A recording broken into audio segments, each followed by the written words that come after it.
Breaking news చూస్తున్నాం. రష్యాలో భారీ భూకంపం సంభవించింది. కమచ్కా తీరంలో భూమి కంపించినట్టు తెలుస్తోంది.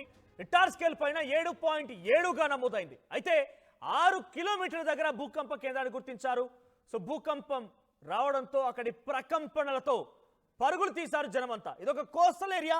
కమచ్కా అనేది ఈస్టర్న్ సైడ్ ఆఫ్ రష్యాలో ఉన్నటువంటి ఒక కోస్టల్ ఏరియా. తెల్లవారుజామున 7.7 తీవ్రతతో భారీ భూకంపం సంభవించింది. దాని తీవ్రత ఎలా ఉందో చూడండి. సముద్రం ఒక్కసారిగా ఎగిసిపడింది. అక్కడ ఉన్న వారంతా కూడా ఒక్కసారిగా ఉలిక్కి పడ్డారు, పరుగులు పెట్టారు. ఆ తర్వాత గతంలో కూడా ఇదే మాదిరిగా కమచ్కా ప్రాంతంలోనే 8.8 రిక్టార్ స్కేల్ పై నమోదవుతూ ఒక భూకంపం సంభవించింది జూలై 29న. సో దాని ప్రభావం పెద్ద ఎత్తున చోటు చేసుకుంది. 6 strongest ever recorded in the history of Russian earthquakes. So తెల్లవారుజామున 7.7 తీవ్రతతో దీని భూకంపం సంభవించింది. సో అక్కడ ఇప్పటి వరకు 25 మంది చాలా తీవ్రంగా గాయాల పాలని తెలుస్తోంది. A number of people were injured and during evacuations. So తరలించే క్రమంలో వారందరూ కూడా ఒక్కసారిగా ఉలిక్కిపాటు గురయ్యారు. వారందరూ కూడా ఒక్కసారిగా సేఫ్ జోన్ తరలించే క్రమంలో వారంతా కూడా భయపడిపోయి పరుగులు తీశారు. సో సుమారుగా 25 మంది ఇప్పటివరకు గాయాల పాలని తెలుస్తోంది. దాంట్లో ఒక మహిళ కూడా ఉన్నారు. సో ఒక్కసారిగా సీలింగ్ ఫ్యాన్ ఊడిపడడంతో తల పగిలిపోయిందట. So woman in Japan died after a car went on a overcliff while she was trying to relocate to her higher ground.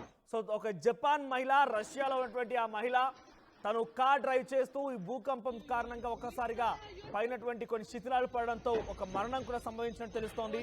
So ప్రస్తుతానికి 7.7 తీవ్రతతో కోస్టల్ ఏరియాలోని రష్యాలో, ఈస్టర్న్ సైడ్ ఆఫ్ రష్యాలో ఈ భూమి కంపించినట్టు తెలుస్తోంది. సో సుమారుగా పెద్ద ఎత్తున ఆస్తి నష్టం కూడా సంభవించింది. దానికి సంబంధించి లెక్క కట్టాల్సి ఉంది ఇంకా కూడా. సో కురిస్క్ అనేటువంటి ఆ ప్రాంతంలో పెద్ద ఎత్తున ఈ సునామీ కూడా హెచ్చరికలు జారీ చేశారట.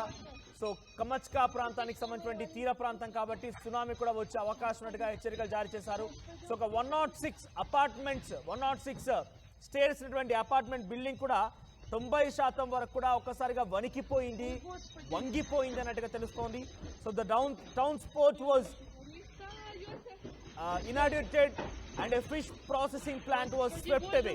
సో నియర్ బై ఉన్నటువంటి ఆ తీర ప్రాంతంలో నియర్ బైలో చాలా ఒక ఆస్తి నష్టం కూడా సంభవించింది. ఫిష్ ప్రాసెసింగ్ ప్లాంట్ కూడా పూర్తిగా దెబ్బతిన్నట్టు తెలుస్తోంది. కంప్లీట్గా సునామీ వచ్చేటువంటి అవకాశం కూడా హెచ్చరికలు జారీ చేస్తున్నారు. ఇటు ఒక్కసారిగా భూమి ప్రకంపనలతో వణకడంతో అంతా కూడా బాగా ఆస్తి నష్టం జరిగినట్టు తెలుస్తోంది. ప్రస్తుతానికి విజువల్స్ మీరు చూడొచ్చు.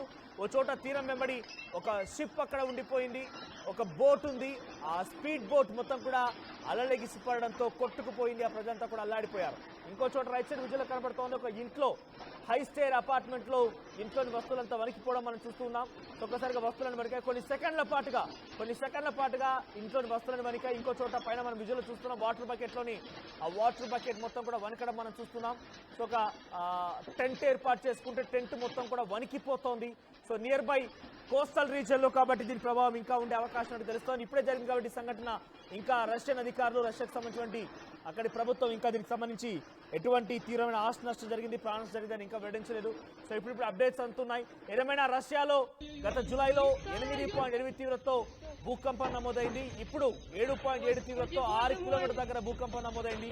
ఆ విజువల్ మనం చూస్తున్నాం. చాలా మంది కూడా తీర ప్రాంతం వెంట ఈ ఘటన జరిగింది కాబట్టి, భూకంపం సంభవించింది కాబట్టి ఒక్కసారిగా అలలు ఎగిసిపడడం చూస్తున్నాం. సునామీ హెచ్చరిక కూడా జారీ చేశారట. సో రష్యాలో కొంత ఆందోళన కలిగించే విధంగా పరిస్థితి నెలకొంది. సో ఎగ్జాక్ట్ గా 7.7 చూడండి. ఇక్కడ తీర ప్రాంతం వెంబడి ఎగ్జాక్ట్ గా రష్యా బార్డర్ లో, ఈస్టర్న్ సైడ్ ఆఫ్ రష్యాలో చాలా చిట్ట చివరన ఈ ఘటన చోటు చేసుకుంది. భూకంపం సంభవించింది. సో దీని ప్రభావంతో సముద్రం కూడా కొంత అలలు ఎగిసిపడుతూ ఉన్నాయి. సో ఏ క్షణమైనా సునామీ రావచ్చనే హెచ్చరికలు రష్యా ప్రభుత్వం జారీ చేసింది. సో ప్రస్తుతానికి రష్యాలోని కమచ్కా, కురిస్క్ ప్రాంతాలు, ఈస్టర్న్ సైడ్ ఆఫ్ బార్డర్ లో వారంతా కూడా ఆందోళన వ్యక్తం చేస్తున్నారు. У нас землетрясение. У нас землетрясение.